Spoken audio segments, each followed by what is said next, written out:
Okay, so last week we talked about oil infusions, which are basically made by soaking dry herbs in oil and allowing the oil soluble or oil dispersible constituents from the herb to disperse throughout the oil and then straining the oil off. And then this week, we're going to talk about some of the things that you can do after that, some preparations that can be made using oil infusions as a base or using oil infusions as a starting point. So there are a lot of things that can be used, that can be made that way. And traditionally, oils have played a big role in herbal preparations to the extent that a lot of the time traditional herbal remedies are often in a topical form for things that we wouldn't usually use a topical treatment for anymore, or things that are not necessarily usually used as a topical treatment in conventional medicine anyway. Some people still do use them. So the first thing I want to talk about is, in terms of these kinds of preparations, is salves. So salve is made by, it's basically the same thing as an oil infusion, but it's solid at room temperature. So a lot of the time what this will involve is using either, like we talked about a little bit last time, you can use something like coconut oil that's hard at room temperature, and you just get a solid oil infusion. So when you turn it on its side, it doesn't pour, it's solid.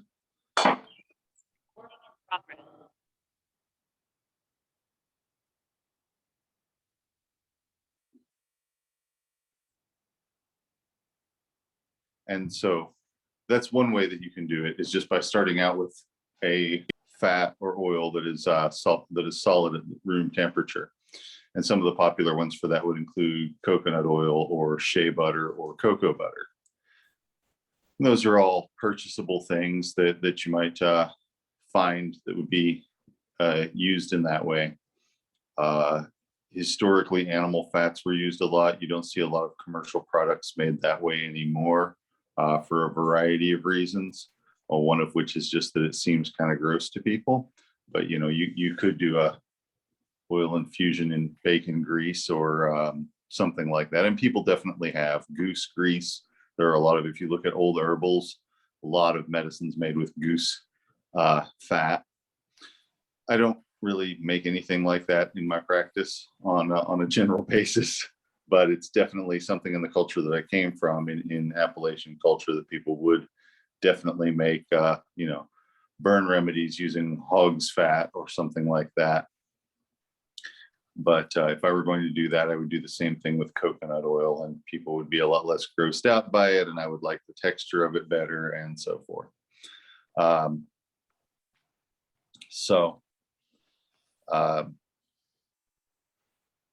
Usually if I want to make something solid as a preparation, I don't do it that way though. A lot of the time what I do is I start with an oil that's liquid at room temperature, because they're lighter and things infuse in them sometimes faster at a warm temperature.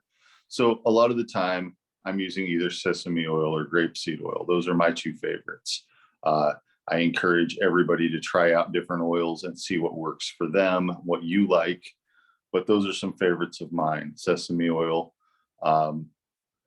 which agrees with most people's skin and helps with wound healing all on its own, and has a slightly earthy scent to it. And then grapeseed oil, which is just very neutral and doesn't have a lot of smell to it. And both of these are oils that can be naturally crushed out of the seeds. They don't require any sort of solvents or high-tech methods of extraction or anything like that. You could make them at home if you wanted to. It would be a lot of labor, but it could be done just by grinding the seeds in in a rough stone mortar and pestle like this one.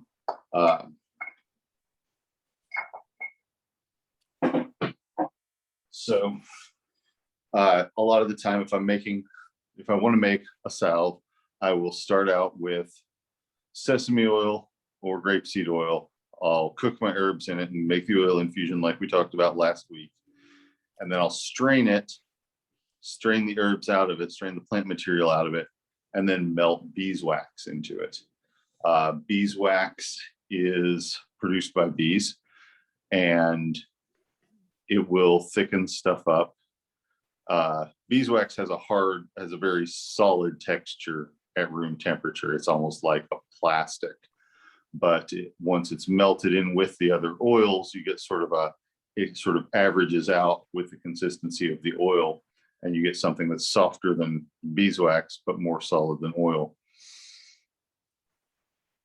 So if I'm doing that, a lot of the time, the proportion that I use is 1 part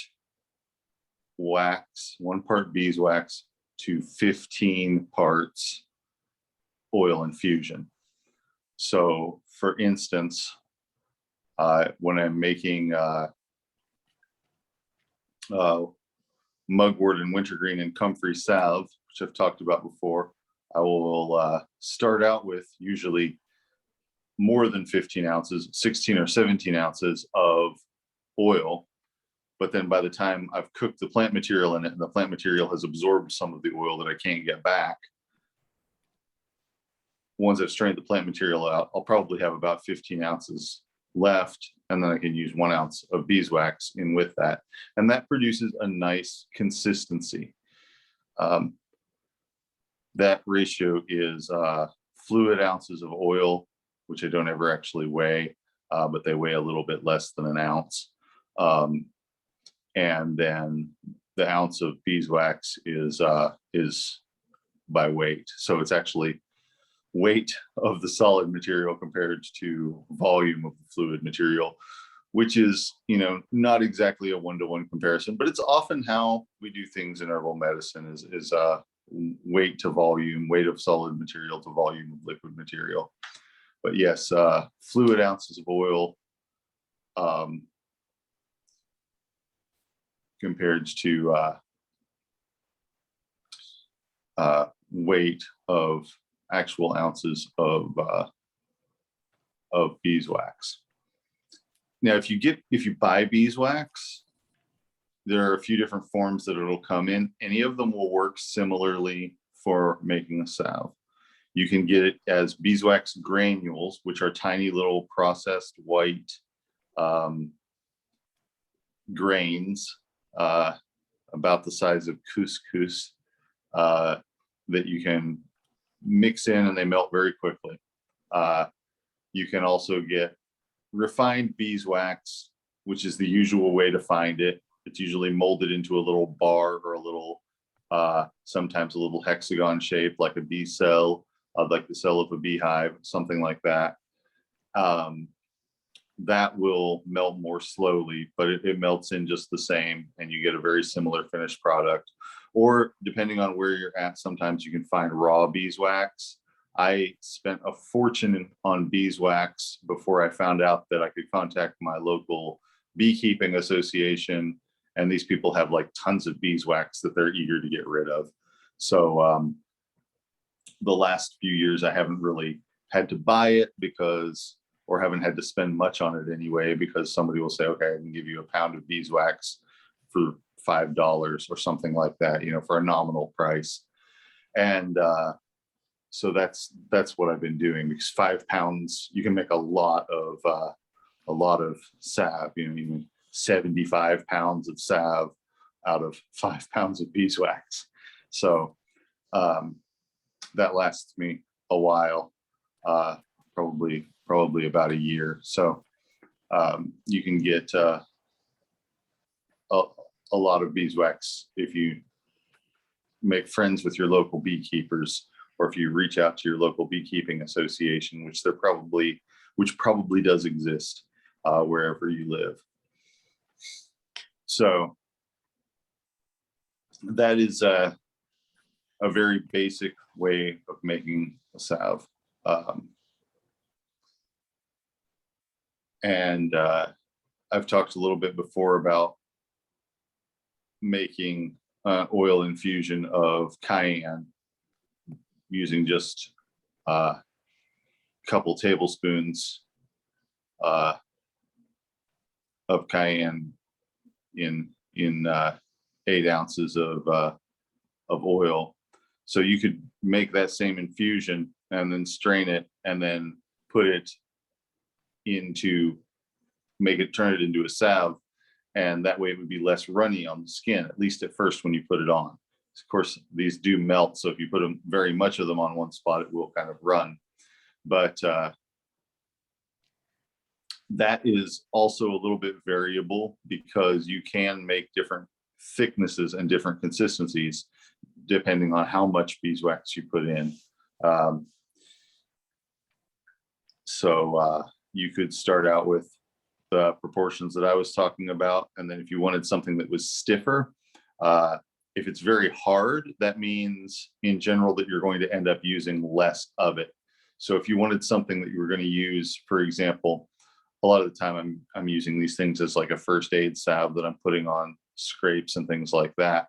But if you, instead of that, you wanted something where you were only going to access a little bit of it at a time from your container, you might want a stiffer salve, because then if you rub something across the surface of the salve, it's going to pick up less of the product.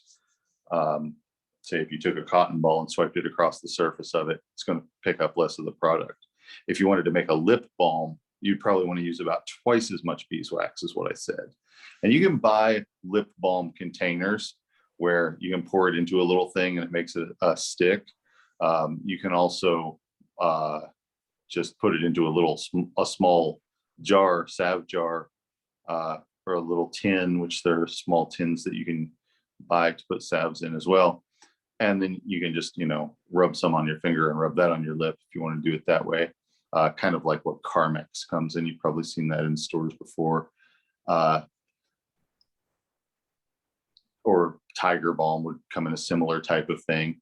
And Tiger Balm is essentially a camphor salve. So basically, if you wanted to make something along those lines, you would want to get some camphor resin, which is a natural recommend There's also synthetic camphor. I wouldn't recommend using that necessarily, but I wouldn't recommend it at all. I don't know that it would do anything drastically horrible, but I just wouldn't recommend it. But camphor is a plant. It's a tree that's in the same family as cinnamon. It's in the same genus as cinnamon, last time I checked. So it's pretty closely related to cinnamon, but it has different aromatic compounds. So you would buy that as a resin. You would just heat up the oil for that. And then because there's no plant material to strain, you can actually, and you're just trying to disperse the crystals, disperse the resin throughout the oil. In that situation, you would want to melt in the wax and then the resin. So if you're infusing something and straining plant material out, you want to do that first. But if you're trying to melt a resin through an oil, you want to add the wax first, because that will keep more of the resin in it rather than letting it evaporate during the cooking process. And basically that's the main reason. It won't be exposed. The aromatic resin won't be exposed to heat as long. So if you wanted to make a salve with myrrh, which is great for helping keep wounds from getting infected, or if you wanted to make one with camphor, which is good for aching muscles and joints, you'd get those resins, neither of which grow around here. They're things that you would have to buy. And then you would melt your grapeseed oil or sesame oil or whatever. I would probably use grapeseed oil because these aromatic things smell nice, and I don't want the sesame oil earthy smell to kind of get in the way of them. But it wouldn't necessarily make a medicinal difference. That's just an aesthetic choice on my part. Melt the wax in with the oil, And like I said, for something like that you're going to use tiny amounts of at a time, you might want a stiffer salve so that you don't scoop out as much at a time. And then after you've melted in the resin, then you would want to take it off the heat as soon as that's dispersed through the melted oil, the melted wax and oil. Stir it in till it dissolves, and then take it off the heat, and then either let it cool or pour it individually into the containers you want it to be in and let it cool in those. And that will kind of look nicer than if you let it cool in a solid, in a all-in-one piece, like in the pot or in an apothecary jar, and then scoop it into the smaller things. It's not going to look as nice. It's not going to be as pretty, and you're going to have gaps underneath the salve, so it's going to be a little harder to make sure that you've got the jar completely full. Whereas if you're pouring it in as a liquid, it's going to, fill the shape of the container in a way that the solid doesn't quite. So that's a nice way to be able to do it if you get a chance to. Although in practice, a lot of the time I'm keeping things in large quantities, making up a big batch and dispensing them individually as the need arises. So it's not always the way to do it. But so resins like that, I usually use in a smaller, I'll use 1 or 2 tablespoons of the ground resin in a 250 milliliter, 8 ounce or so amount of the liquid, and then allow that to cool into a stiffer salve with twice as much beeswax as usual. For things that I want to use over a larger area of the body, I want just 1 ounce of beeswax to 15 ounces of oil, so that it's softer, easier to work with, spreads further, basically. So in that case, it's more, but it does have a more greasy feel. So a lot of the things that you're making out of oil infusions, texture is a big issue with, and that's going to come down a lot to individual needs and individual preferences.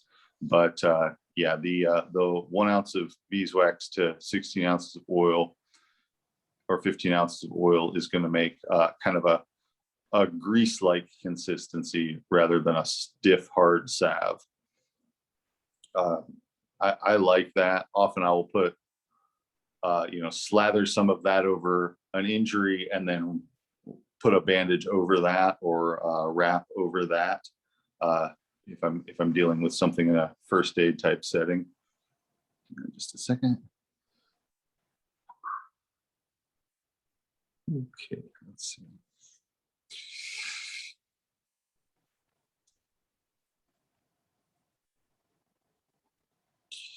Are there some herbs that require dedicated pots and pans for making salves? There are, but we're not going to get into those today. For instance, there is some history of people making salves with things that would be very poisonous, and I'm not really going to get into that process here, but they do exist, and they can be useful in the right situations, but they're kind of not necessarily good do-it-yourself projects. So a few minutes ago, I missed this somehow. Somebody had asked about, when I was talking about goose grease, why goose in particular? And I think there's essentially 2 reasons. One is that goose is really fatty, and when you cook it, there's a lot of grease, and it's not particularly appetizing usually. That's a matter of personal preference, of course, but anyway, a lot of grease gets produced in the process of roasting a goose. And people used to raise geese a lot more than they do now for food when more people were subsistence farming, because you don't really have to feed geese. If you have a pond and you have some pasture, they're very capable of feeding themselves and taking care of themselves. So, they're kind of grazing animals like goats, except they're birds and they swim more than goats do. But so that's one reason, is just that it's something that was around that people had. And then the other reason is texture. Goose grease is just really greasy. It's really, it's very frictiony, and it spreads a long way. So it would be good for a situation, for instance, where there was chafing or something like that. It would actually physically reduce friction more, and also it spreads further because of the consistency of it. So those would be the two main reasons: the consistency of it and the availability of it. The consistency is what it always was. The availability is such that for most of us nowadays, goose grease would be something you would have to go way out of your way to get hold of. And so that's, not something that I usually do.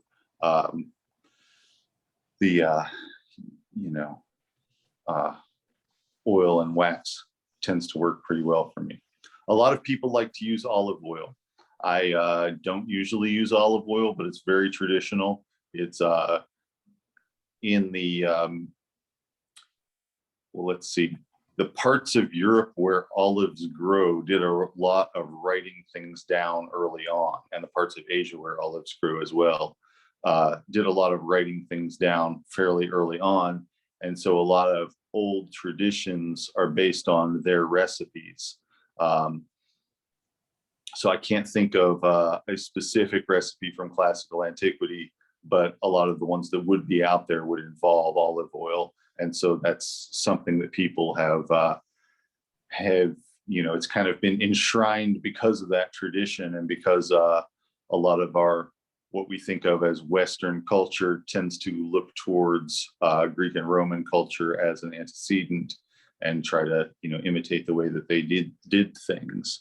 And so that's a reason why olive oil is popular. And of course, olive oil, even, in as far as the global economy goes, it's a fairly cheap form of oil. It's a fairly widely available form of oil.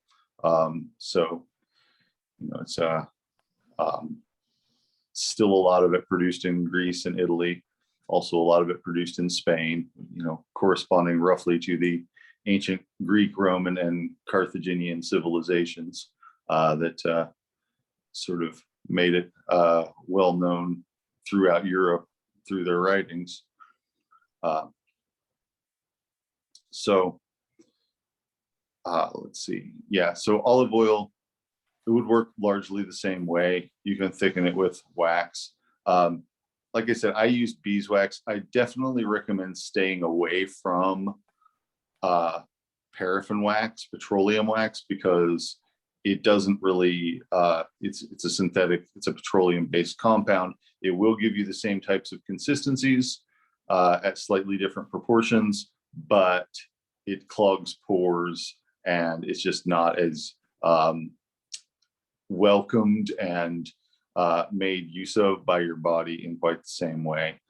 So, there are certainly salves and other things out there that are made with paraffin wax. I completely avoid that in my own practice and would encourage you all to do the same. But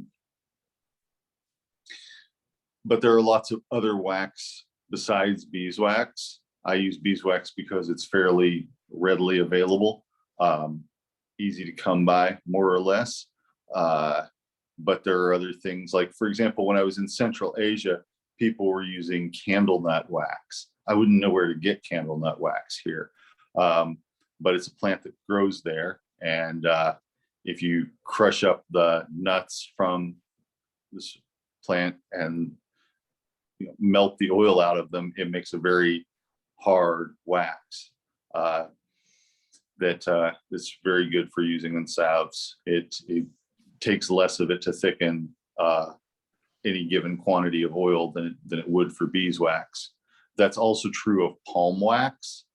The main reason I don't use palm wax is because palm oil production is not necessarily, palm wax production is not necessarily, some of it's done very destructively.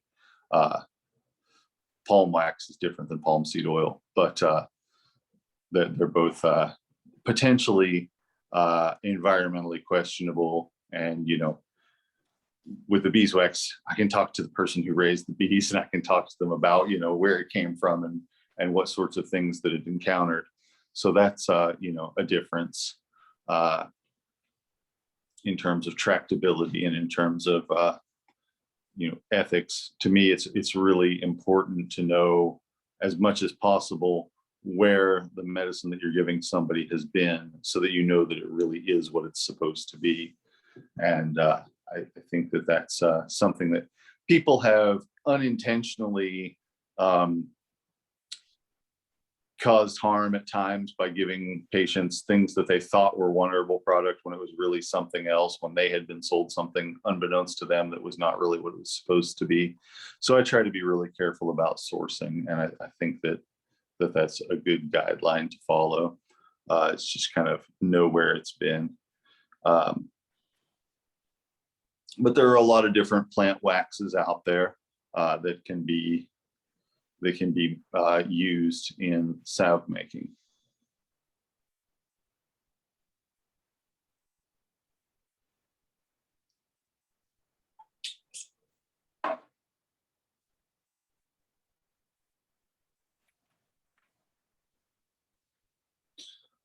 So in general, with salves, you want to make sure that, just like with the process of making oil infusions, you don't want any water to get in with them. If you get some water, even just some dampness on the surface in with a container of salve, it will often cause mold to grow. And at that point, you've basically ruined it. So that's something important to be aware of. If you're dipping stuff out of the salve, it's a good idea to do it with either a cotton round or something like a wooden stick. I bought a bunch of popsicle sticks when I was doing first aid, just from the arts and crafts store, that I could just kind of, I steamed them so that they were essentially sterile, let them dry out in the oven, and then sterile-ish, and then use those to scoop salve out of a large salve jar when I was doing first aid for a group of a couple thousand people a couple years ago. And that's one way to do it. Scoop it out into a little individual servings in a ketchup cup type cup. But if you're just doing it around the house, you might just want to scoop it out onto a cotton ball or a cotton round or something like that. But you don't want to put a wet piece of cloth into the salve container. You don't want to put wet hands into the salve container. You don't even want to open it up in a steamy room where you've just taken a shower or something like that, because that moisture getting in there, it won't get a chance to dry out, and it will just be kind of stagnant with the water up against the oily surface, and it will lead to molding pretty quickly. So that's something that I've seen a lot of people lose a lot of homemade salves because of not being aware of or not being careful about that particular property.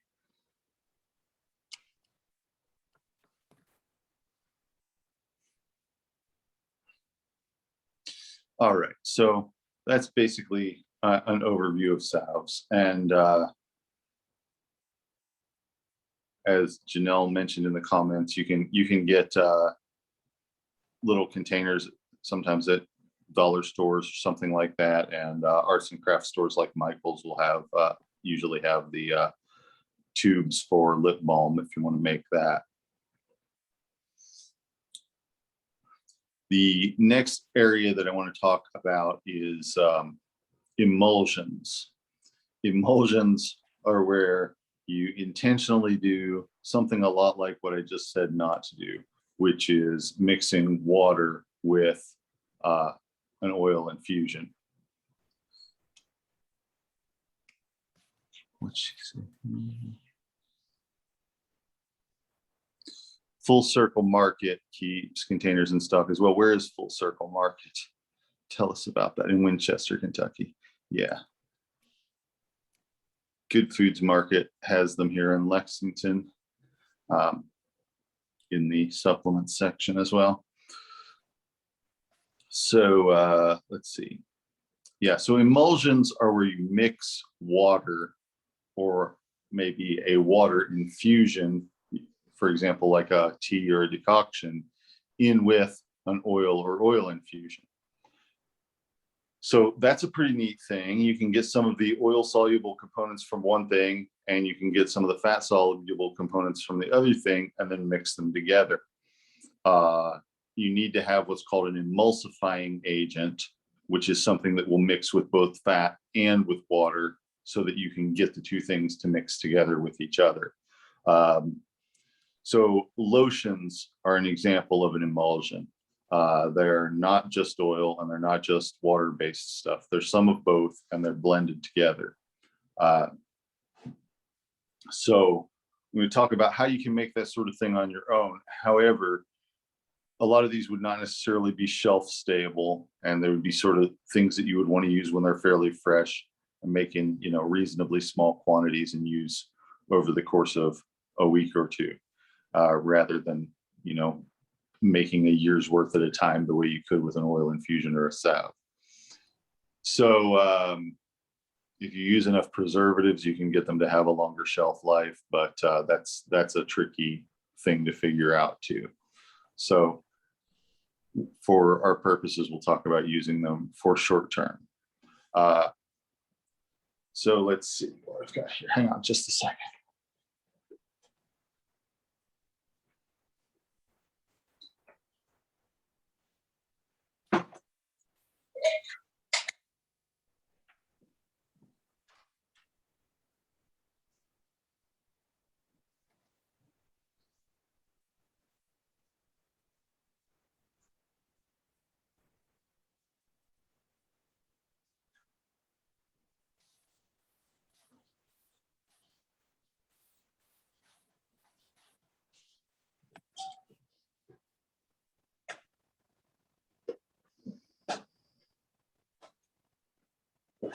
Okay, so this is a tincture of myrrh, and this is sunflower oil.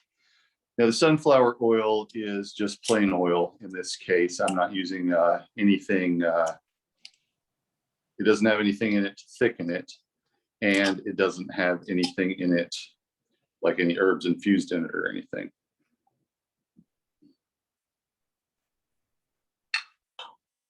So because there's not a thickener in it of any sort, the herb is not, the finished product is going to be completely liquid rather than having any solidity to it. If I were doing this and I was trying to come up with something that had a stiffer texture like we would usually think of a cream or a lotion, I would want to do it with all ingredients being hot and you know, maybe having the oil with some wax melted in it that would give it some of the stiffness in the finished product. So that's the oil part. And then I would want to use about half as much of the water-based part, which in this case is myrrh. And this is, in this case, we used about 10% alcohol to solubilize the myrrh, and then the rest is just hot water, and the myrrh melts in the hot water. Myrrh will melt in either water or oil. It doesn't truly dissolve, it disperses in tiny little particles, droplets. So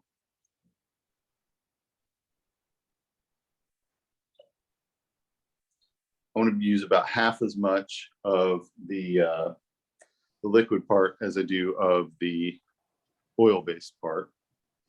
And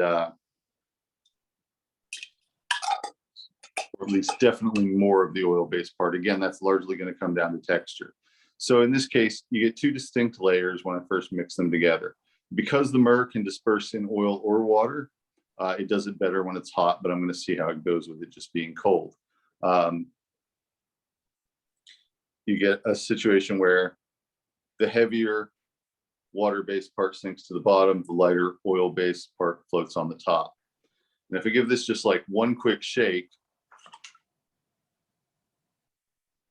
it turns very cloudy. And I don't know if this is going to show up on camera here, but basically what you have here is lots of little drops of the myrrh liquid dispersed throughout, and they're still visible as separate things, dispersed throughout the oil. So you can still see in this, at least I can, I think it's not showing up very well for the camera, but you can see it's like salad dressing when you have oil and vinegar and you mix them together. You get little circles of one liquid mixed in with the other liquid.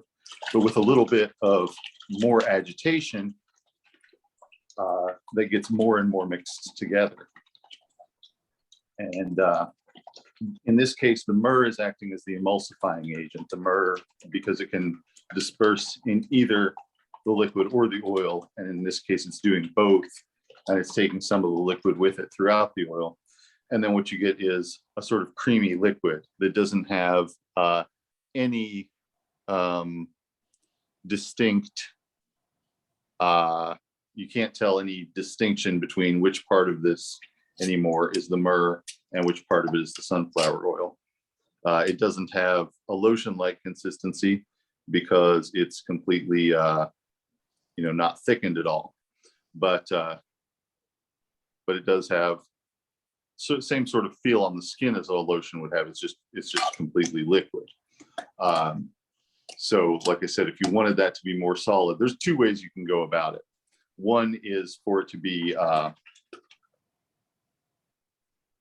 is if we had mixed some, melted some wax into the oil, or used something like coconut oil that would be solid at room temperature, but warmed it up to a nice hot temperature, say, close to boiling water temperature, and then done the same thing with the infusion so that it was hot, and then shook it, and then it would mix all together, and then as it cooled, it would harden into maybe the consistency of a cream or a lotion. If you are using mechanical blending, if you're putting it in a blender, you'll also get some air whipped through it, and that can give it some froth to it as well. And there are some other agents that would work besides resins. Are one good type of emulsifying agent. Another good type of emulsifying agent are demulcents, which are things like this is made out of seaweed. So this is from seaweed called Irish moss, which I've talked some about before, but it's got this slime that comes out of it. It's very slippery. So that sort of thing works well as an emulsifying agent. Aloe is another one. You can if you blend those things in a blender, you're going to get sort of a frothy type of finished product, which will lose some of its bubbles and froth as it sits, but it will have some loft to it, some airiness to it. So those are ways that you can mix some oils and water together. And just a second.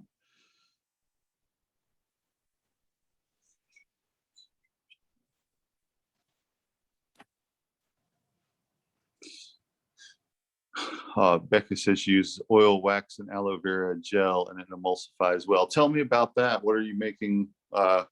Is it just like an aloe salve, or what are you making there? I make like it's a calendula cream actually, and it is coconut oil, cocoa butter, distilled water, aloe gel, beeswax, and homemade calendula oil, which I sit in a sunny windowsill for about 4 weeks. And that's the oil part of it. I'm happy to share the recipe. If I can find it, I'll email it out. It's a great recipe. Email it to me. Maybe I could put it in the comments of the video. If that would work, all be good for you. I would love that. So that's a good example of the sort of thing I'm talking about. And you can make nice creams and things like that. And it's a great way to combine the virtues of things that mix with water and things that mix with oil. So I use it for just like a face cream on the daily, and it's fantastic. It's good for sunburns too as well. So I'm happy to share. Great. That's lovely. Yeah. So that's kind of the general process, is that you're mixing together some kind of oil with some kind of liquid, and including in there some kind of emulsifying agent, which can either be a resin like myrrh or demulcent like aloe vera or like marshmallow is another traditional one. Very simple marshmallow ointment recipe would consist of oil and wax in the proportions I described before, and decoction of marshmallow root, and or even just a warm infusion of marshmallow root, but just chopped up and put in some hot water till the hot water gets slimy. And then you can blend those two things together and it makes an ointment that is good for flaking skin, sort of dandruff, scaly type skin, or rough patchy skin, all sorts of things like that. So it's it's a very traditional thing for rough skin, for hands that have been worked a lot and stuff like that. So these types of things are they're always really popular. People like them. A lot of people like the feeling of an emulsion on their skin better than just an oil or a salve. So that's something to be aware of when you're working with people, that sometimes people would prefer something like that because they don't feel as greasy or as oily or as thick. Yeah,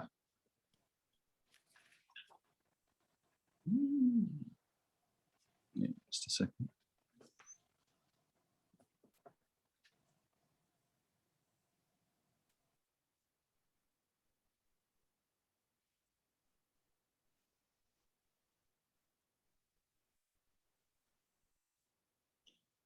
So yeah, those are a good class of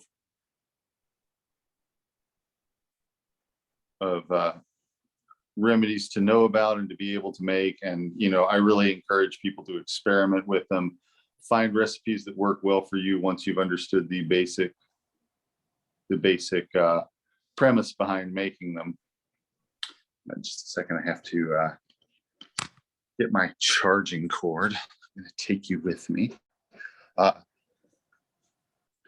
So we've got oil infusions, which we talked about before. We've got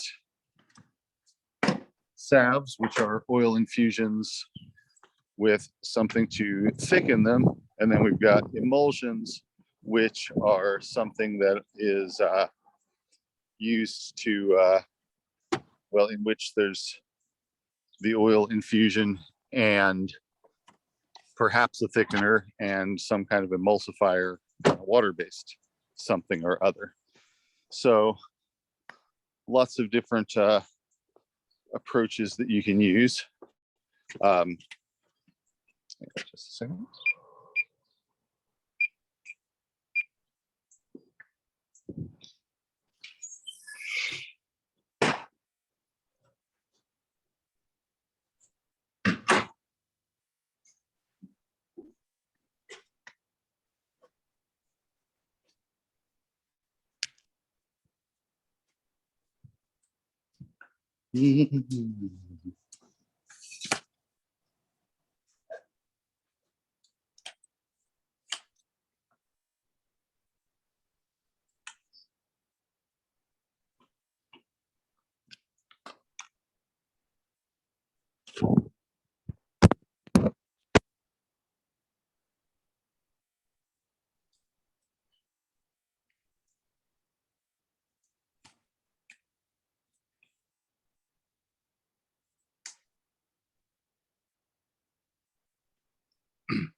Another way that you can use oil infusions medicinally is as what is called a foment. A foment is when you have something that is soaked in the oil that is used soaked in the oil infusion that is used topically to, rather than having the salve, which is kind of melting on the skin, or the oil, which is just put directly on the skin and hopefully absorbed. The idea of a foment is that you have a little reservoir of the oil that is held in some sort of absorbent material and placed on the skin. So the simplest form of this would be like an oily rag or a cotton ball soaked in oil that was put on some sort of problematic area. One way that I have done this is making an anti-inflammatory salve, like the balm of Gilead that I talked to you about, which is made by cooking the poplar buds in oil, and then making a foment by putting gauze in that, soaking gauze with that, and then wrapping severely swollen joints in it. So if somebody's got, for example, a knee that just isn't is inflamed, this is something you see a lot, and this is something that you may have experienced yourself, may have experienced with a family member or something like that. Somebody hurts their knee and they keep walking on it because, you know, it's pretty hard to do a lot without walking. So as people are walking on it, they're injuring the joint more because the joint's swollen and the parts aren't fitting together well, and they keep putting weight on it and all that, subjecting it to weight and shock and everything like that. So it has a hard time getting better. So a really useful thing to be able to do in this situation is to soak some gauze in some anti-inflammatory oil and wrap the knee with it.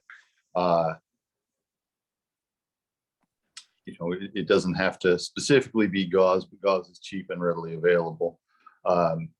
And that's a lot of the time this was referred to in some old books as gossypium preparatum, which means prepared gauze or prepared cotton. But it's just really simply a matter of wrapping it. Usually I would wrap the gauze and then put something over the gauze that's maybe like a compression sleeve, or maybe some ace bandage, or some grip wrap or something like that, that I don't care about getting oily, because it is potentially a messy process. But you have this oil in contact with the skin. You have a reservoir of oil in contact with the skin all day long. It's kind of like, instead of just putting salve on once or twice a day, it's like having the salve continually be put on all throughout the day, be reapplied continuously throughout the day. And so sometimes you'll get a dramatic decrease in swelling in a joint if you wrap it in something like that. This is a really good technique that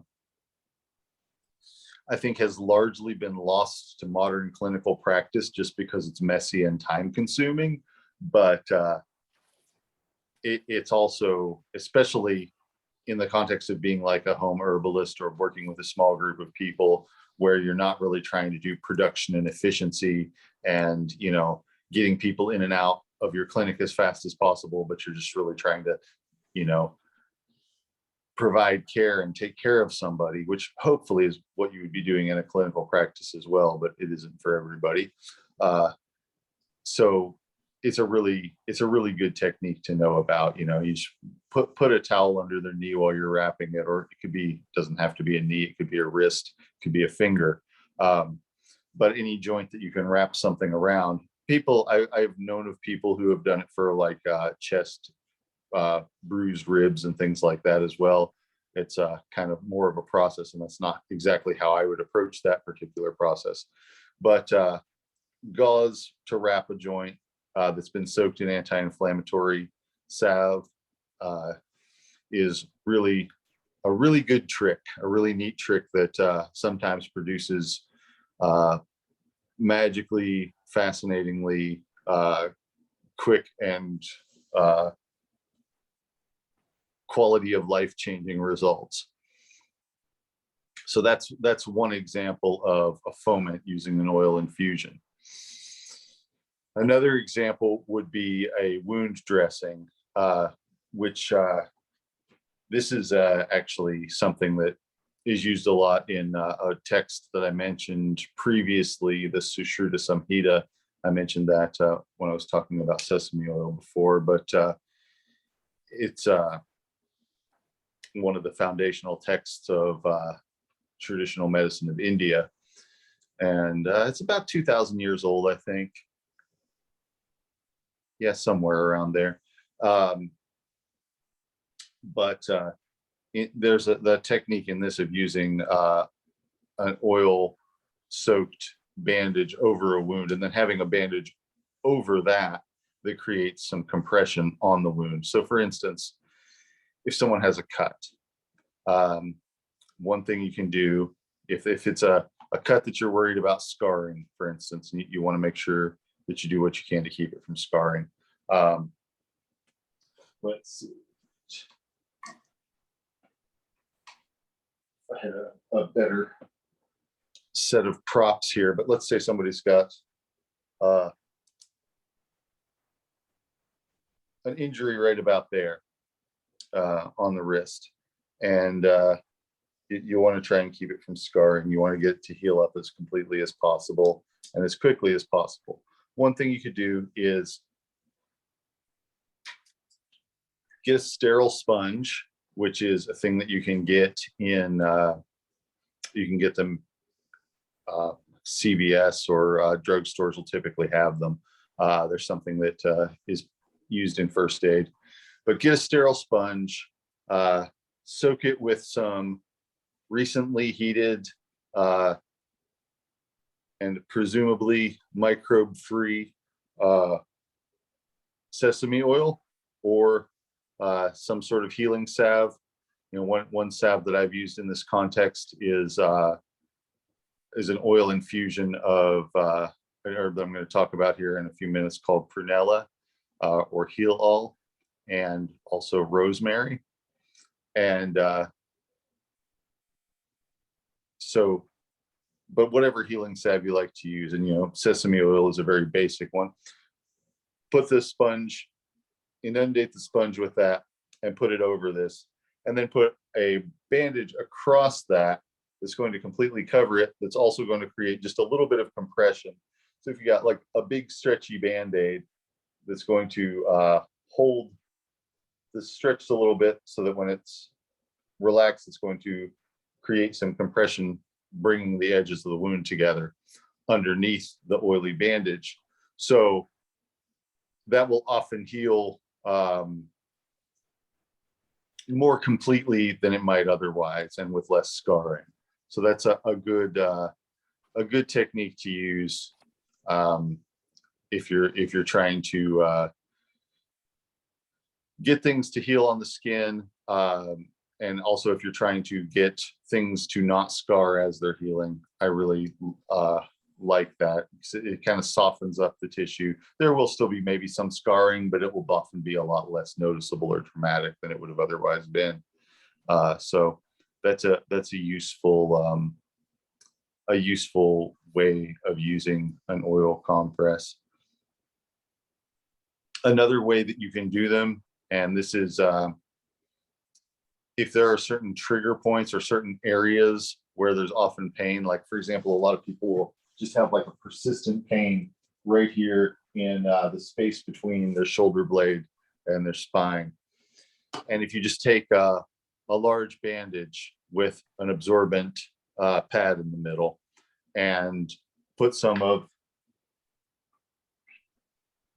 the cayenne oil that I've talked about a couple times now on that, just, you know, a few drops of it, and put it over that trigger point, over that sore spot, it will kind of provide continuous warmth to it, or a sensation of continuous warmth. It doesn't actually change the temperature of it, except that maybe it brings more blood flow to the area, but it provides a continuous sensation of warmth. And that's going to help relax the muscles around it and soften the tissue and decrease the pain and everything like that. there are actually points all over the body that can be used for different things like that. But a lot of the time it's just, on a sore spot, on an area where the muscles are too tight or something like that. If it's a large muscle, like say the bicep, you can do it right in the middle of the muscle. You can just take a big Band-Aid with a few drops of the oil infusion soaked into the pad and put it right across the belly of the muscle. And that will just kind of help to relieve soreness. When we're younger, we often don't need anything like this, but as we get older, sometimes it helps.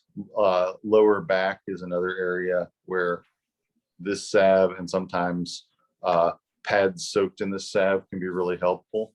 The area where the spine meets the pelvis, or the area on either side of the spine just before it joins the rib cage. Those are some spots where it would often be good. If you get like a 4x4 adhesive pad, which is a fairly large. Are you seeing the sunset? Oh my God! No, you know what? I was looking down. No. Then that can be a good way of, Incredible. Yeah. okay. Bye.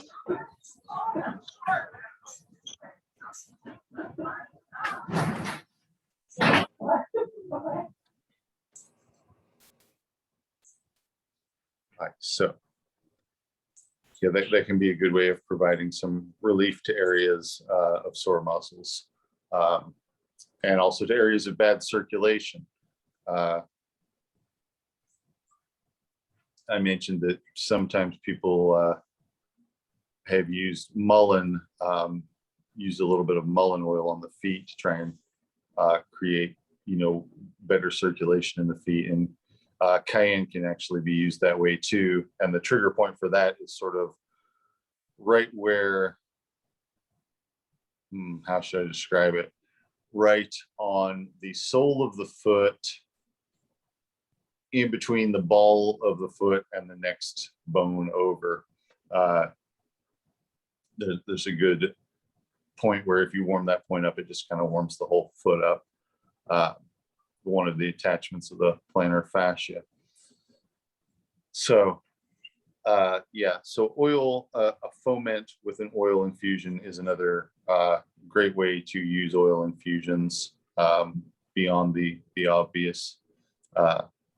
So a different sort of a preparation with them. All right. Any questions about any of that before I move on to talking about this week's herbs? This is like the once a year.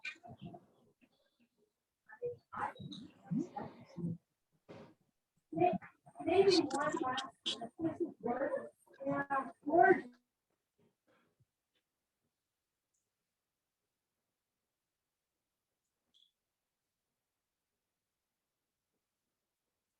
So there's a question about the cayenne oil recipe, and basically my recipe is that I just put 2 tablespoons of ground cayenne in an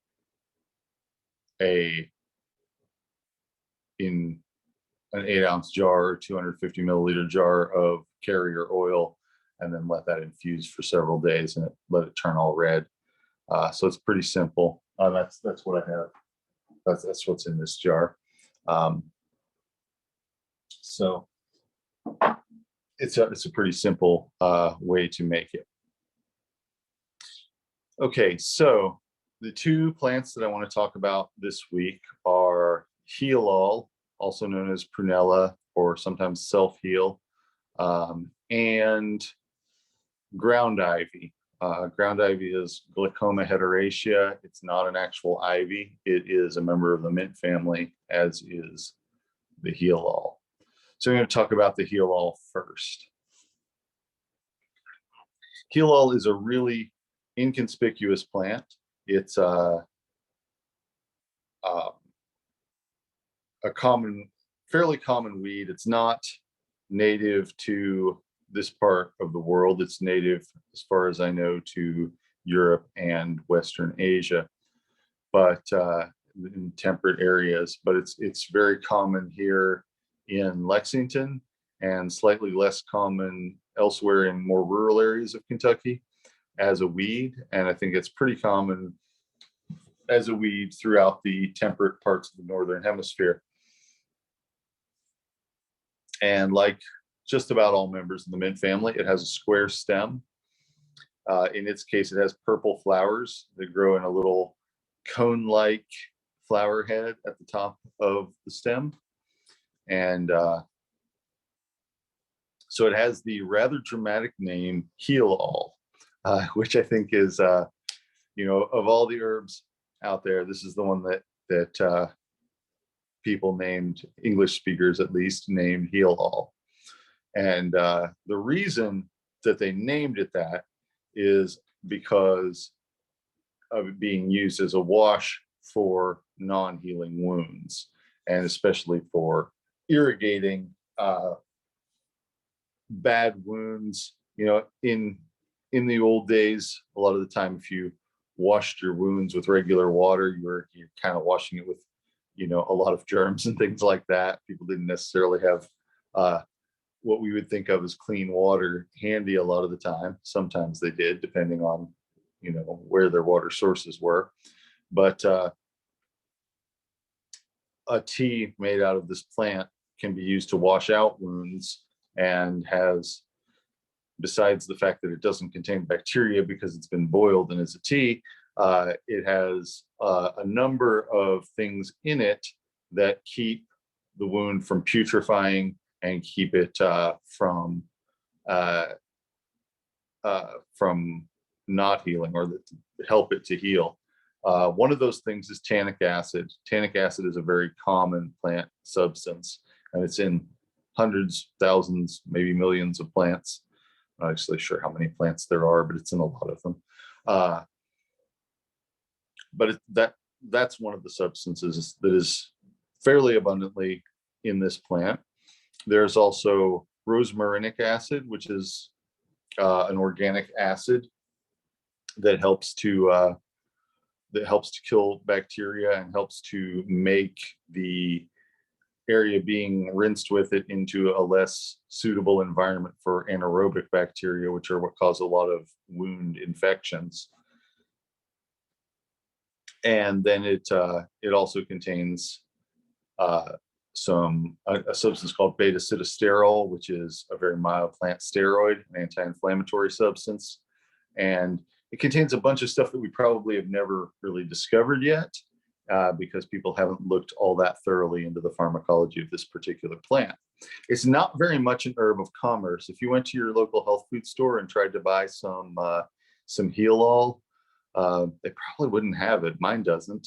So it's kind of not that well known, or not that widely used in commerce, but it's a useful thing for treating wounds. Either you can crush it up and put it directly on an injury, like a sting or a bite or a scrape, and it will help to disinfect it and relieve pain. Or you can also take it internally, and it will break up congestion.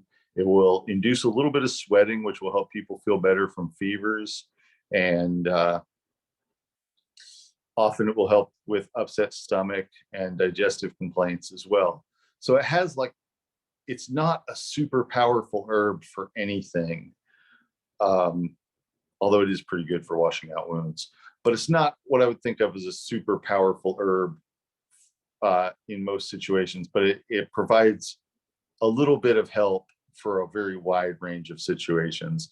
And so as such, and because it's a really well tolerated herb, I thought it would be a really good one for this class. Andrew, it's funny that that's the one you're talking about, because I literally found some of that today in my front yard. Yeah, I'm trying to talk about ones that you might be able to go out and find, because, you know, I'm trying to talk about ones that are, you know, around at the time of year. Not all of them, but a lot of them. So yeah, it's out right now. It's blooming right now. It will continue blooming for quite a while. But now is a good time to go out and look for it. It likes to grow in disturbed ground like old flower beds and old gardens and things like that. Sometimes along roadsides or along sidewalks and driveways. This herb, when I was a kid, I had these books called the Flower Fairies books. They have all these different flowers and portrayed as fairies, and poems about each one of them.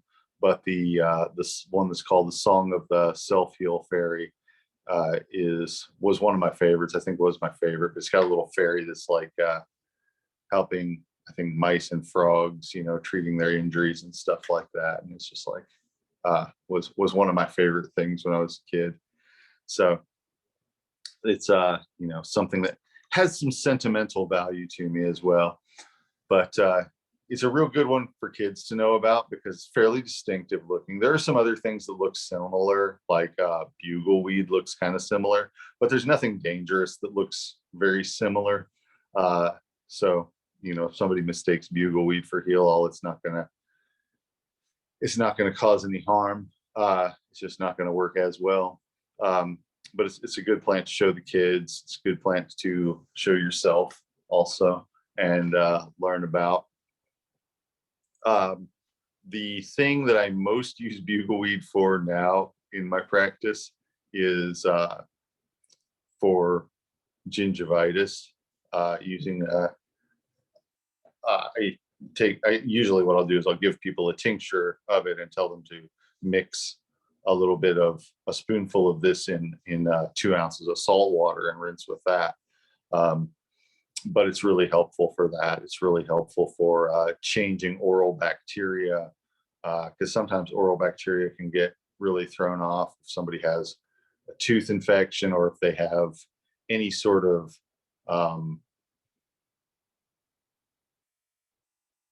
hardware in their mouth, any sort of like implants or crowns or anything like that. Sometimes the bacteria that grows on that's a little different than what would normally be in somebody's mouth and can throw off the chemistry and stuff. So Heal All, in my experience, really helps with that, and is safe and well tolerated. And there are other herbs that are very powerful for that aren't so well tolerated or that have a very acrid and unpleasant taste. And Heal All doesn't taste like much of anything. It doesn't have a very strong taste.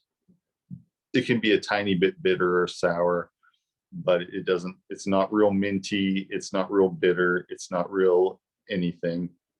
So it's really usually a pretty uncomplicated thing to use in that context. How would you harvest it and save it? What's the best way to do that? To dry it? To dry it, yeah.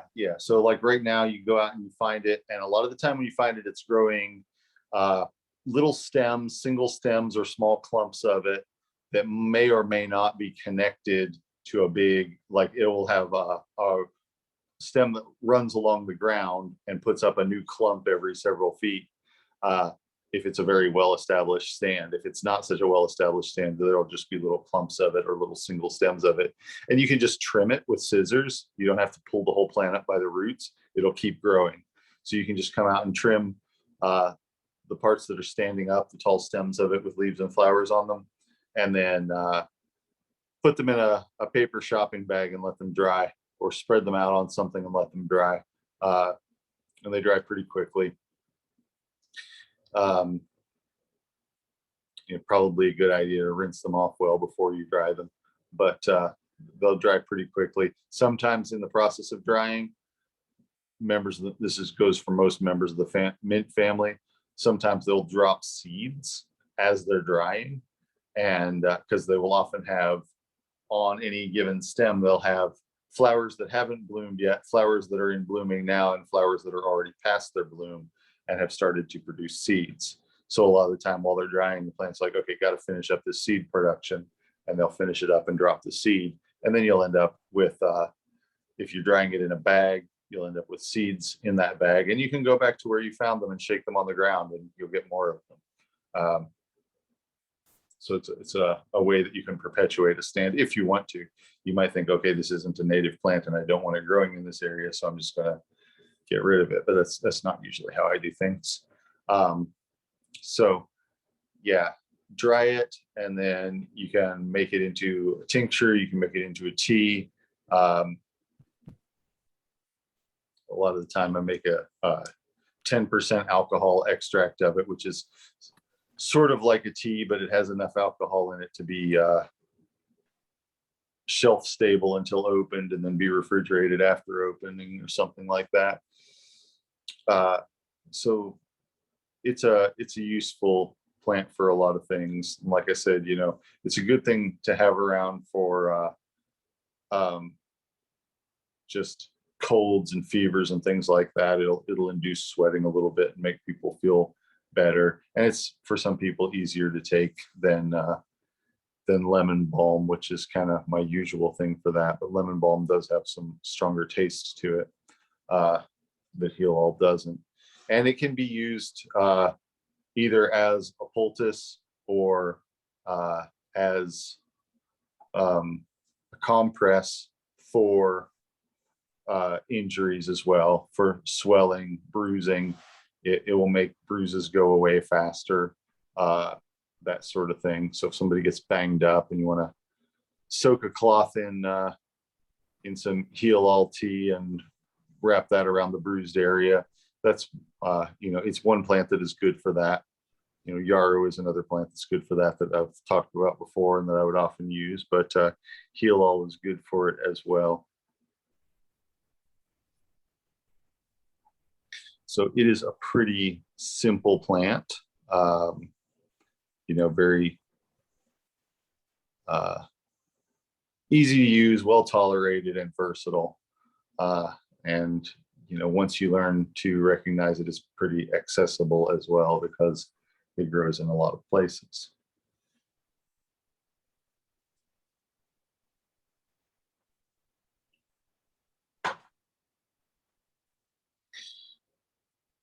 Well, the next plant I want to talk about is called ground ivy. Glaucoma heteracea is its Latin name. And like I said, it's not ivy at all. It's not a woody vine. It's a creeping ground growing member of the mint family. You can find it all year long, but its main flowering time is around the same time that violets are blooming, earlier in the spring, before this class started, or late April, early May, really, depending where you live, of course. So this is a plant that is also sometimes called alehoof. Some people call it creeping Charlie. It doesn't really have a widely used name. That, you know, it's not an herb of commerce, so, or at least not very much. So it's more of a weed that has been largely neglected by the herbal world, but it does have a lot of traditional history of use, and I find it to be a pretty useful herb. It was still one that people used a fair bit in the community I grew up in Eastern Kentucky. The reason it's called alehoof is because it was used as an ingredient in beer to make the beer bitter and give it some flavor, sort of like what hops would be used for in modern beer. People didn't used to know about hops. Nowadays, it's not really considered beer unless it has hops in it, but as far as I know, but for the first 1,000 or couple thousand years of beer making, nobody was really using hops. And ground ivy was one of the plants that people used to impart some bitterness to beer. Why you want it to be bitter is kind of a little bit outside of my realm of understanding, but it's called alehoof because of that, and I guess because of the shape of the leaf being sort of like a hoof, being kind of semicircular with a V-shaped indentation in the back of it, where the petiole attaches the leaf stem that attaches it to the stem of the plant. It has purple flowers, and it, like I said, it grows along the ground, and it has a square stem like most other members of the mint family. A lot of the time when people crush it up and smell it, a lot of the time people remember the scent of it from their childhood, but never really knew what it was. It just reminds people of rolling in the grass or playing outside when they were kids.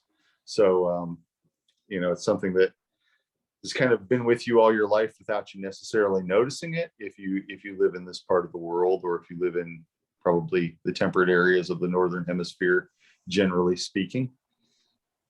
So it's a very common plant. If you have any kind of flower beds, if you have any kind of garden, you'll probably get more of it than you want.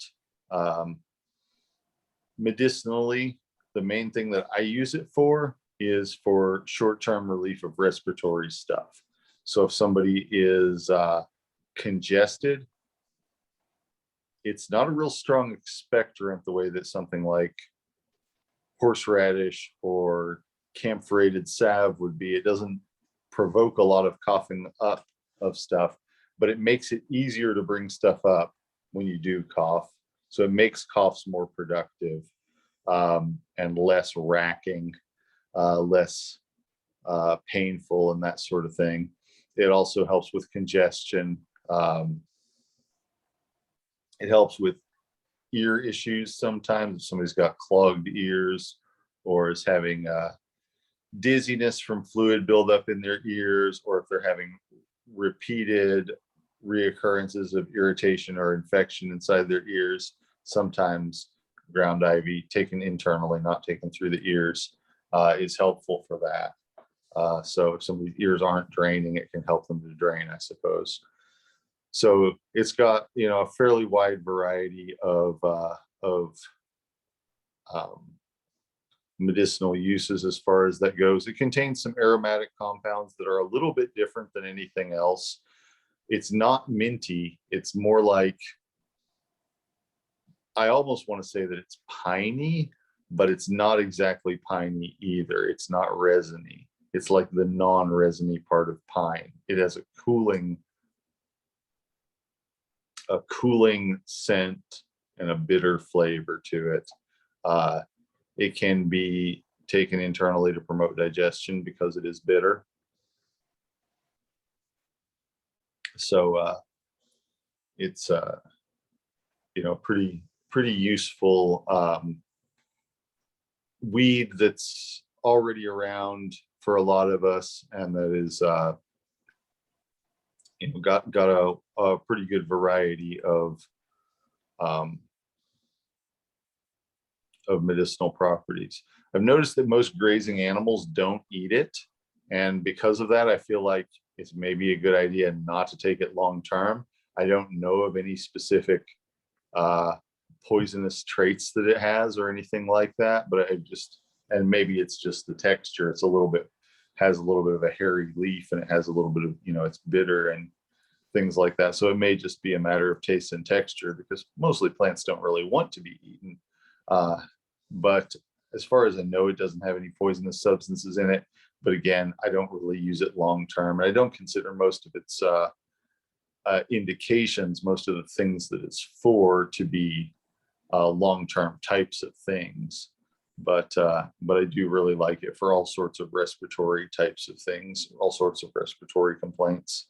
Well, not all sorts of respiratory complaints, but a wide variety of respiratory complaints, including shortness of breath, including sometimes with asthma, it doesn't make an asthma attack go away, but it might make them less frequent. It doesn't, it's a good expectorant, and it's good for various sorts of, you might say, stagnation or buildup of fluid in the respiratory system. Let's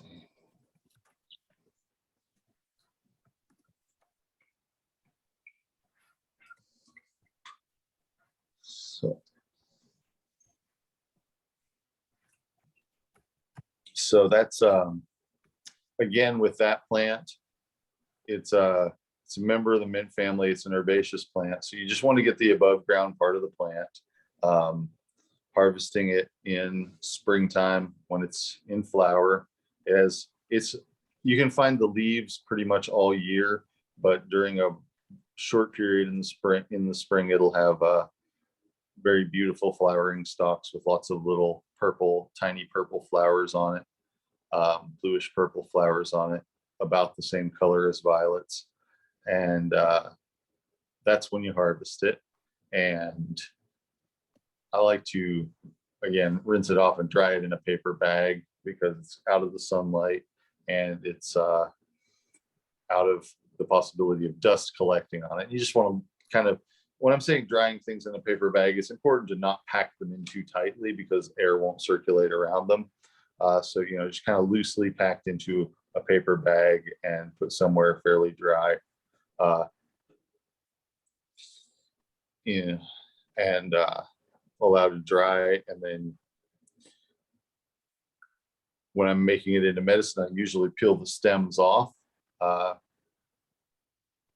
So question is, why do you harvest it when it's flowering? So there's a couple of reasons. One is that when it's flowering, it's starting to produce seeds. And after it's produced seeds, it kind of goes into a more dormant mode where it might not have all the substances in it. The flowers might contain some things that are not in the leaves and stems. So you're getting a wider spectrum of the plant's phytochemicals while it's flowering than you would at other times of the year. Also, that's when it's biggest. That's when you're going to have to do the least amount of clipping with your scissors to get a bag full, a given size bag full of the ground ivy. So both of those two things, it's gonna have more variety of the substances it contains, and it's going to be a little easier to get the quantities of it that you want while it's flowering.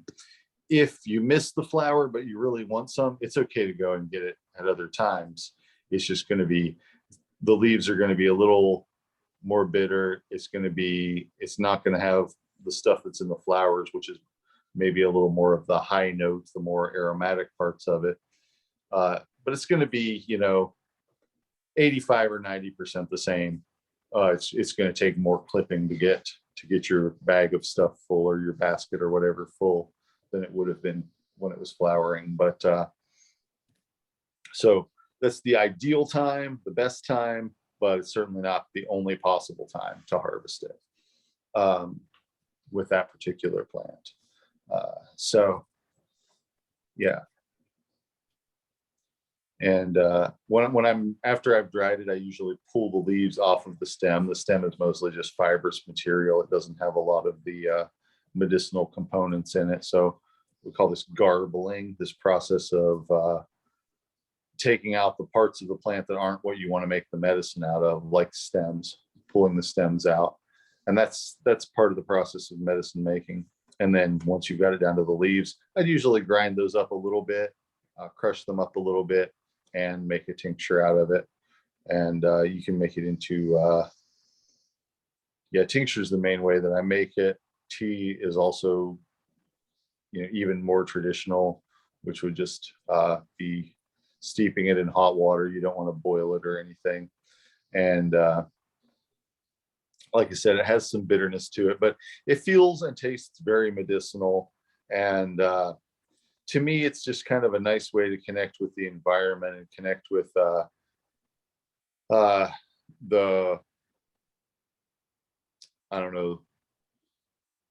less commercialized aspects of our material culture, because this ground ivy is something that was brought over here. It's not just it's not a native plant, but it's essentially it's like a crop, but it's one that nobody's growing on purpose anymore. But originally people were growing it as medicine, and the medicine is still growing itself. And so it's kind of got a little bit of an ancestral piece to it, kind of got a little bit of connecting with the sort of neglected parts of our natural environment piece to using a medicine like that is a weed rather than, the latest and greatest herbal supplement on the market, which is kind of what a lot of people might be more inclined to go for. But I strongly encourage anybody who's trying to source their own herbs to get to know weeds like heel all and like ground ivy that, you know, have centuries and centuries of history of use, but that are largely ignored, not only by the larger conventional healthcare movement, but even within the herbal world. They're kind of not entirely ignored, but maybe something that people don't think of that often. And so they're you know, a good little extra thing if you know about them.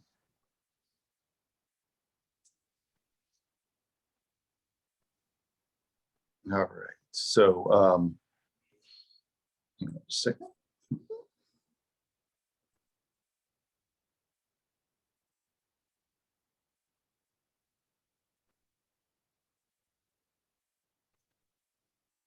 there's a question from a while back of whether duck fat would work similarly to goose fat. I think that it would. I haven't ever used it, but you know, it's going to contain a lot of the same substances. It's going to contain a lot of the same types of fatty acids.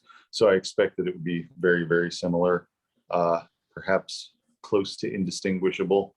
The consistency might be a little bit different, but it should be pretty similar.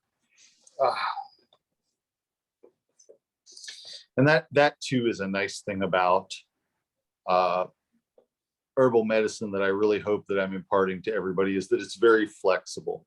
You know, you can work with what you've got, and it doesn't have to be exactly one way.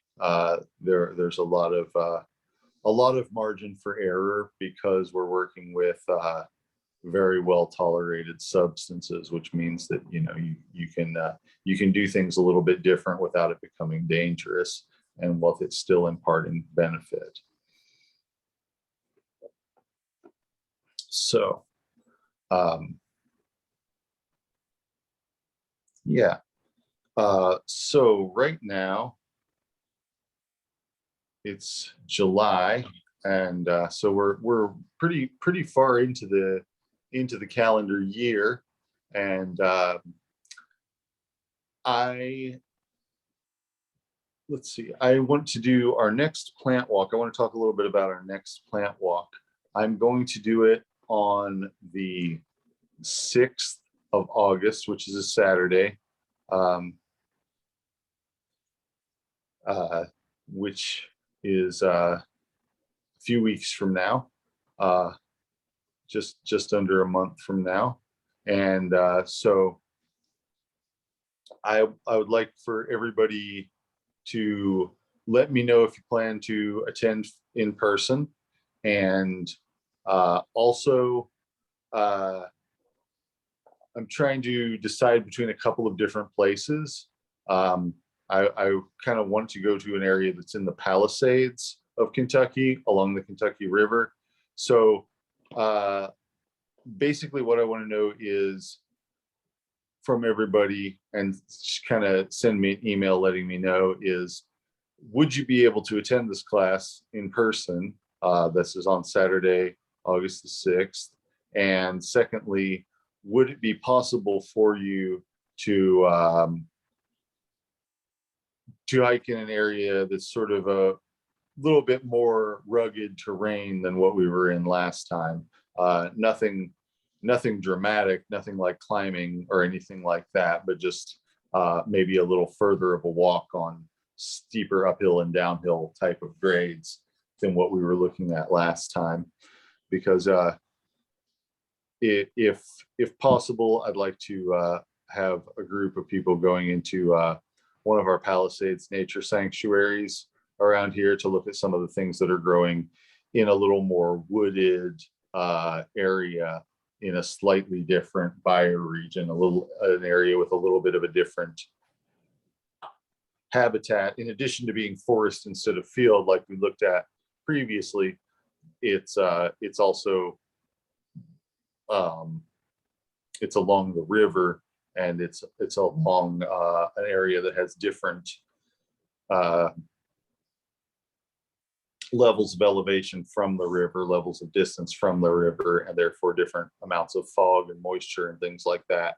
So I think that if we have enough people who are willing to do that, I think that it will be a really good good chance to look at some different types of plants and to see sort of how the land affects the plants that are growing there.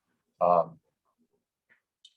think that that's something that we can, that's a good thing for people to appreciate as they're learning about herbs, and just kind of a really nice area to look at some different types of plants, some woodland plants, including trees. Where we were previously, there were some trees, but there were, kind of a limited number of trees. There were nut trees that were probably planted by people, and then there were lots of weedy species of bird distributed trees like hedge apples and bush honeysuckles and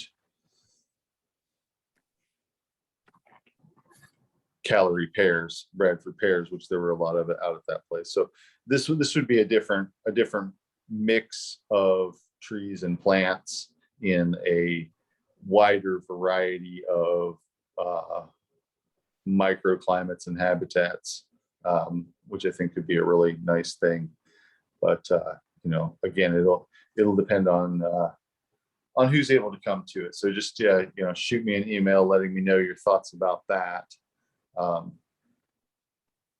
And I think that would be a good could be a really good class. And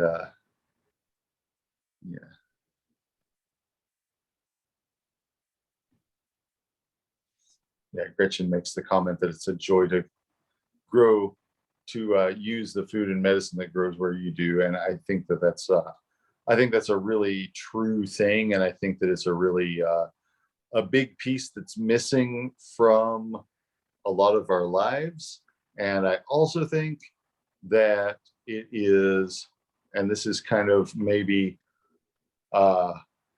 perhaps a little bit of a dramatic thing to say, but I think that is something that is being done on purpose to disempower people, is that we're generally kind of steered away from, not only growing our own food, but realizing that our own food is growing itself all around us. And a big part of becoming an herbalist is realizing just how set up the natural world already is, without us having to do anything to it, and without us having to, settle it or,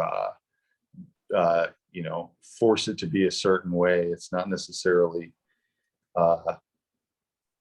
something that has to be a man-made thing. It's something that, you're a creature of this earth just as much as any other, and just like you have just as much right as any other wild beast to step out into the forest and be able to find the foods and medicines and things that you need. That's how I see things.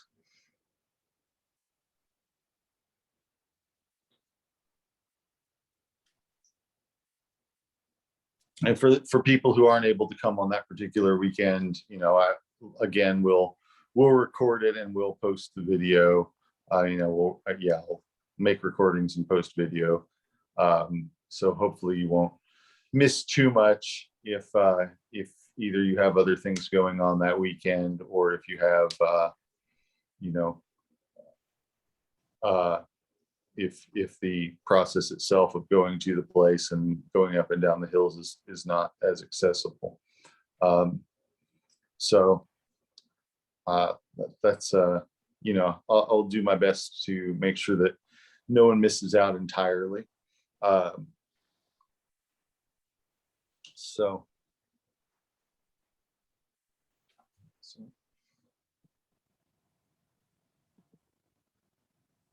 Yeah, good. And so I would encourage everybody, if at all possible, to spend some time between this week and next week working on making some oil infusions, and maybe making the oil infusions into something. I know that can be kind of time consuming and, possibly even messy, or it doesn't necessarily have to be expensive, although depending on what you choose to do, it could be.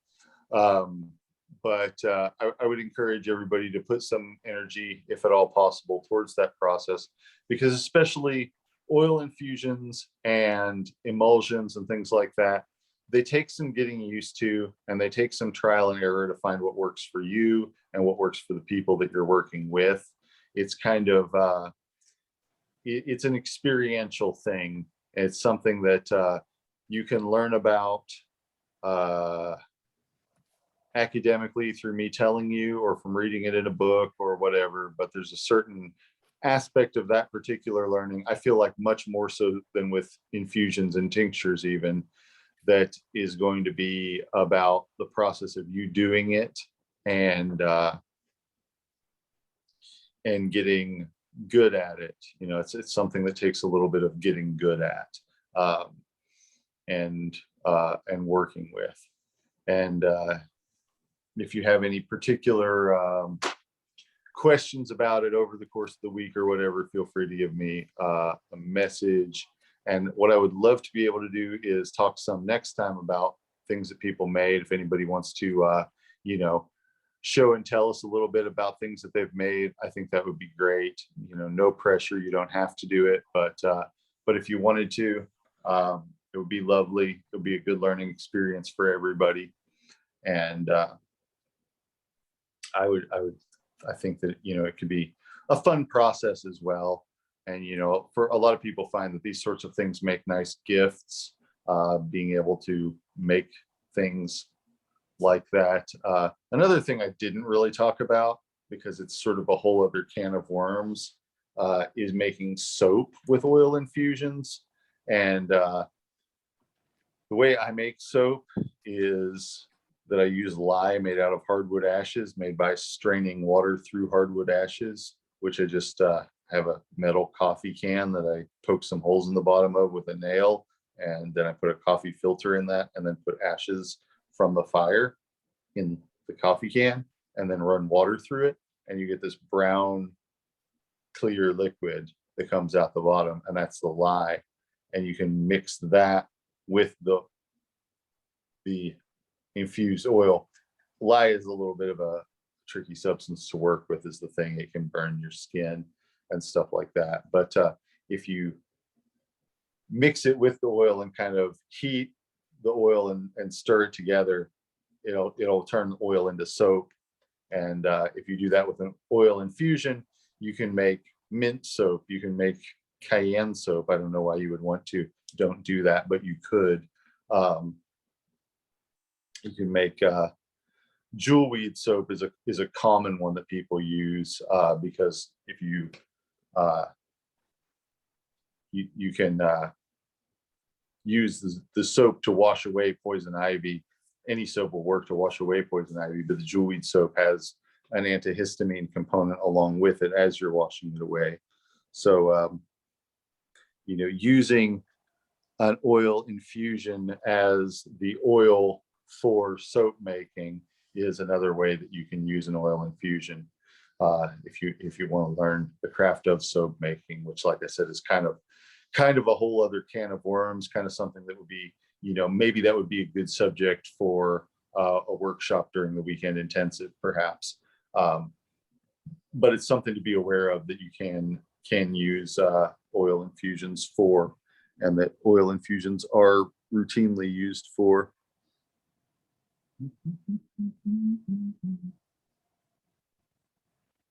Yeah.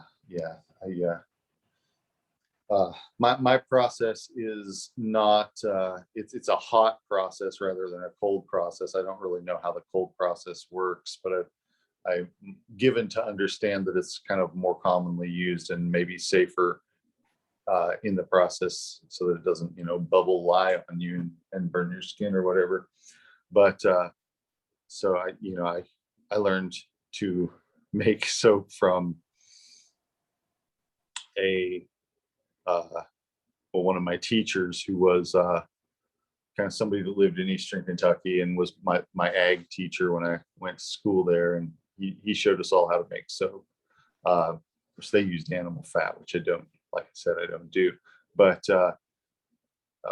you can use infused oils for that too. Although some of them withstand the process of being made into soap better than others. The ones that have aromatic compounds like essential oils in them, not necessarily purified essential oils that are added to them, but ones that come out of the plant. Volatile oils maybe would be a less confusing thing to call them.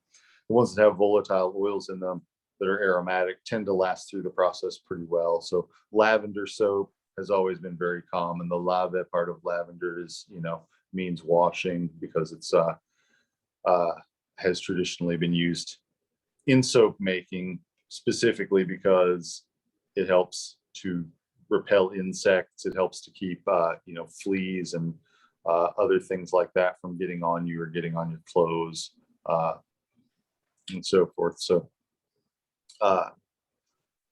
soap making is another thing that people have done, and shampoo making, which is somewhere, conditioners are a lot like the thing that I made, like the mostly liquid emulsion that I made just a few minutes ago. Shampoos are a mix of that and soap. So, they're kind of also often made with either herbal water, floral water in which flowers or herbs have been soaked, or oil infusions of herbs, or both. So it's it's a world full of possibilities. Have I ever used soapwort in my soap? Yes, I have used soapwort. Soapwort is a plant that grows around here. It's also called bouncing bet. It has little pink flowers, and the root is soapy. And if you mash that up in water, you can use that as the water part of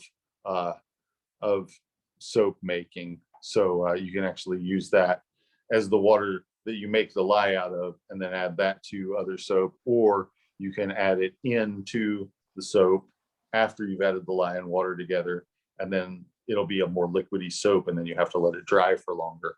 But yes, I have used it in soap making, and I've used it by itself, just a cold infusion of soapwort root in water as a soap for washing hair and skin.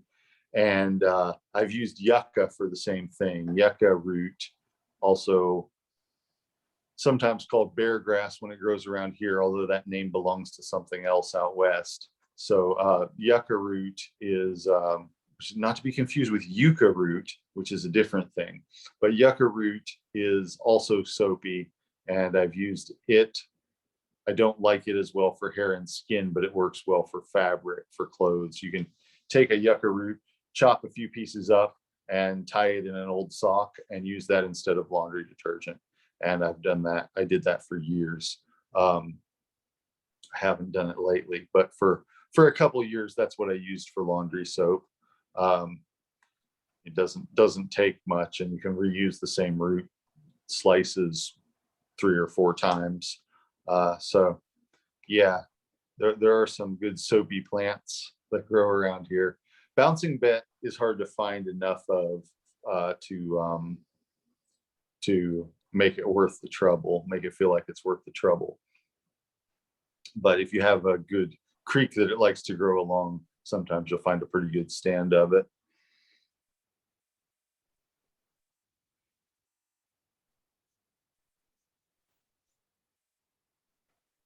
All right, so yeah, like I said, if anybody gets a chance to make something between now and next time and wants to show it to everybody, or wants feedback on it, see what might make it work out better, we can definitely do that. I would be very happy to do that, and really encourage everybody, even if you don't want to do show and tell with it, I really encourage everybody to experiment a little with making oil infusions, and then making the oil infusions into other body care products and healing products and things like what we've talked about this time. And also don't miss the chance to be going outside and collecting some specimens or taking some photographs, because there's new stuff blooming every week, and there's a lot of nice stuff in bloom right now. A lot of very pollinator friendly plants, the milkweeds and the butterfly weed, and bee balm of a couple different kinds are all in bloom right now, and the echinacea and the rattlesnake master, and lots of really nice field and prairie type plants that we have here in central Kentucky, and lots of mints and aromatic plants in gardens around the northern hemisphere, and lots of other plants too right now. So it's an exciting time, especially in the fields. In the woods, it's mostly like the plants on the forest floor are done and the trees are making nuts and fruits. But out in the fields, there's lots of stuff blooming all over the northern hemisphere right now. So it's a really great time to be out looking at it, taking pictures, pressing flowers if you're going to press flowers, and that sort of thing. Hey, Andrew, I have a question. That orange butterfly weed that is medicinal, how, I know you didn't talk about that today specifically, but I was just curious how best to harvest, and is that another one you would dry as well? Yeah, well, the root's the part that I want from that, generally speaking. So I'd go and take a shovel and dig up the root before it goes to seed, because once it goes to seed, the root starts to shrivel.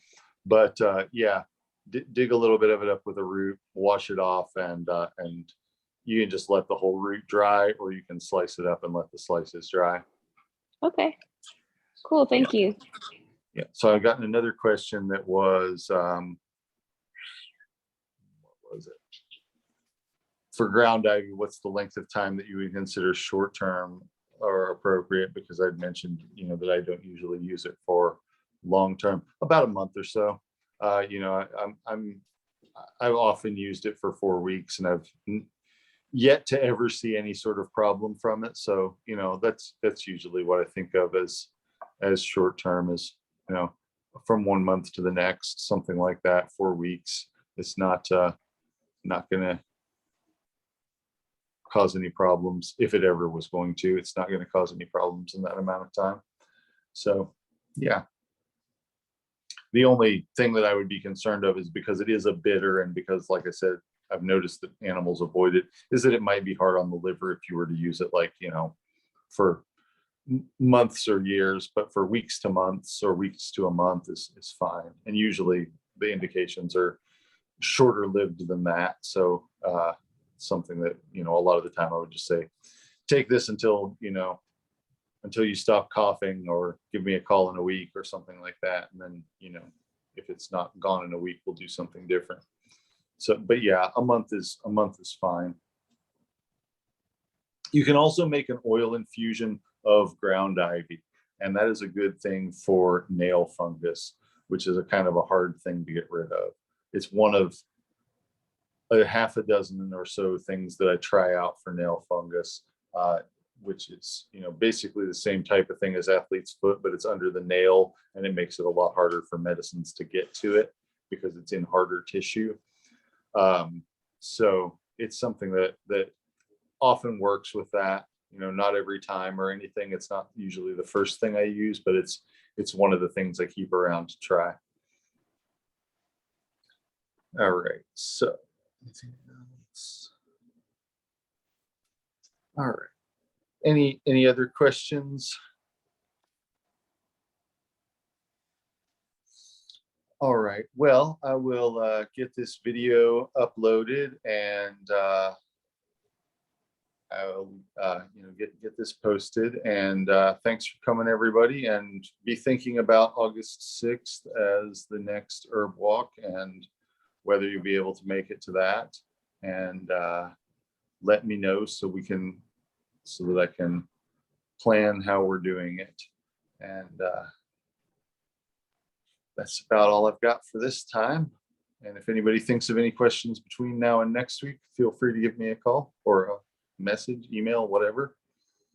And I'll talk to you soon. Thank you. Thank you. Thank you. Thank you. Bye-bye. Bye. Good night. Night.